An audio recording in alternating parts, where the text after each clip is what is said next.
Brassegali est un Pokémon inspiré du poulet et des boxeurs thaïlandais, qui est apparu lors de la troisième génération. Ce Pokémon est l'un des heureux chanceux dotés du talent Turbo, qui augmente la vitesse du Pokémon de 1 niveau à chaque fois qu'il termine son tour. Grâce à l'attaque Abri, qui le rend invulnérable pendant un tour, Brassegali peut très vite accumuler des boosts de Turbo pour devenir quasiment irrattrapable. Si par malheur il arrive à utiliser l'attaque Danslame au moins une fois, son attaque se retrouvera doublée, et en face il ne restera plus que de la pâtée.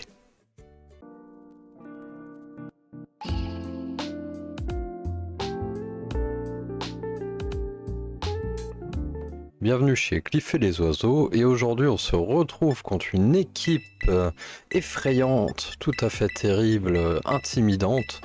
On a en face un Miraidon qui est ce coup-ci le Pokémon légendaire de la jaquette violette. Et c'est un attaquant spécial extrêmement fort qui a comme d'habitude, j'ai envie de dire, le double des statistiques de n'importe lequel de nos oiseaux. Le challenge est là. Et on a en face en plus un Mew, une Miascarade, un Flamigator, un Palmaval et un Ectoplasma. Bon, c'est que ça, on n'a pas du poids lourd. Mais ça nous fait pas peur, ça va pas nous empêcher d'essayer.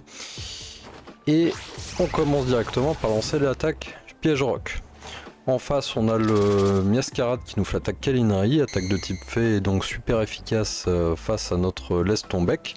Mais ça l'a pas mis KO et de toute façon, on avait la ceinture force d'attacher, donc aucun risque d'être KO en un coup.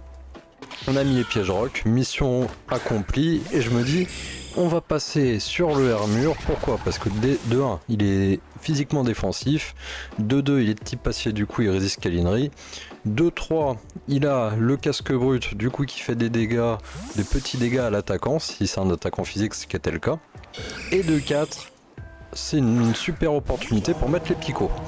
Donc c'est ce qu'on fait, on met les picots.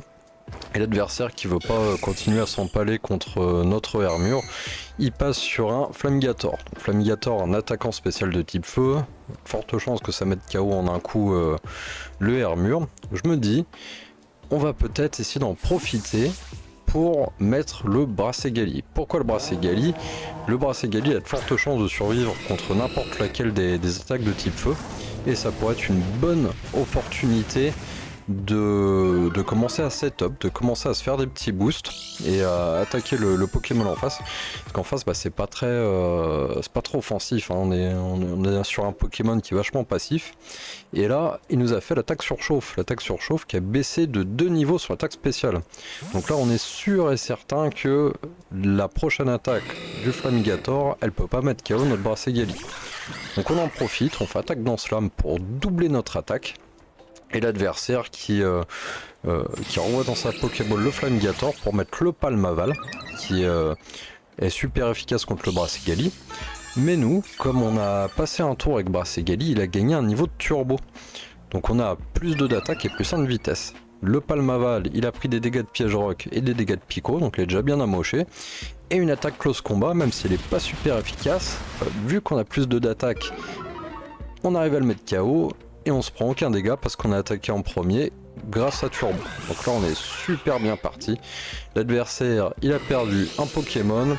Miascarade en face, elle a aucune chance de survivre face au Brassegali. Et là le Brassegali il gagne 2 niveaux de vitesse. 2 niveaux de vitesse. Donc là, même si un adversaire avait le full archois, il ne pourra même pas dépasser en vitesse le Brassegali. En face à un Mew Pokémon qui est très résistant, mais il se prend des dégâts de Pico, il se prend des dégâts de piège rock, et je me dis allons-y, essayons. On fait un tacle feu qui va nous faire des dégâts de recul, mais qui a une puissance d'attaque de base très élevée, et c'est suffisant pour mettre KO le Mew. Donc on a déjà le Brassegali qui nous a débarrassé de 2 Pokémon, et on va essayer de le pousser le plus loin possible. Là ça y est, on creuse l'avantage, on met le tempo, il forge le rythme et on est sur notre 3e niveau de vitesse. En face Ectoplasma. Ectoplasma c'est généralement très dangereux parce que ils ont généralement une ceinture force qui leur permet de survivre à un coup, mais les picots et les pièges rock ça fait quelques dégâts et la ceinture force ne marche que si on a tous nos points de vie. Donc la ceinture force qu'avait probablement l'Ectoplasma n'était pas suffisant, et comme on a plus 2 de vitesse, plus 3 de vitesse d'ailleurs, maintenant plus 4. On a dépassé l'Ectoplasma qui est pourtant un Pokémon très rapide, il a pas le temps de nous attaquer, de nous faire une balle ombre ou un prélèvement du destin pour nous emporter avec lui. Pas beaucoup de points de vie Ectoplasma, donc les dégâts de recul que l'on prend ne sont pas très élevés.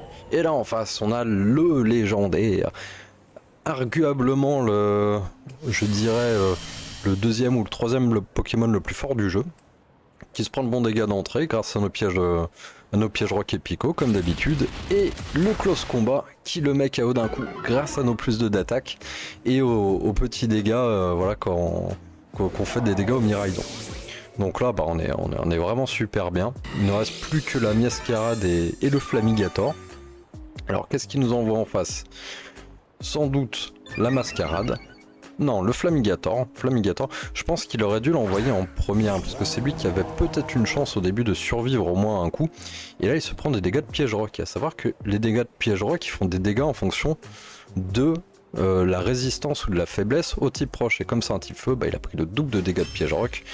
Et bah, l'adversaire a compris que c'était fini. Le pauvre Flamigator et la pauvre Miascarade n'avaient aucune chance d'aller plus vite que le Brassegali. Le Brassegali qui a saisi l'opportunité pour faire ça dans Slam, pour cumuler les boosts de vitesse de turbo, et on voit ce que ça donne, hein. Ça fait vraiment un effet boule de neige, ou plutôt boule de feu pour le cas.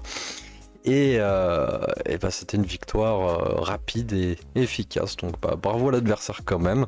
Bien joué à Brassegali qui a eu une super performance, et moi je vous retrouve peut-être pour une plus longue vidéo sur la prochaine. A plus.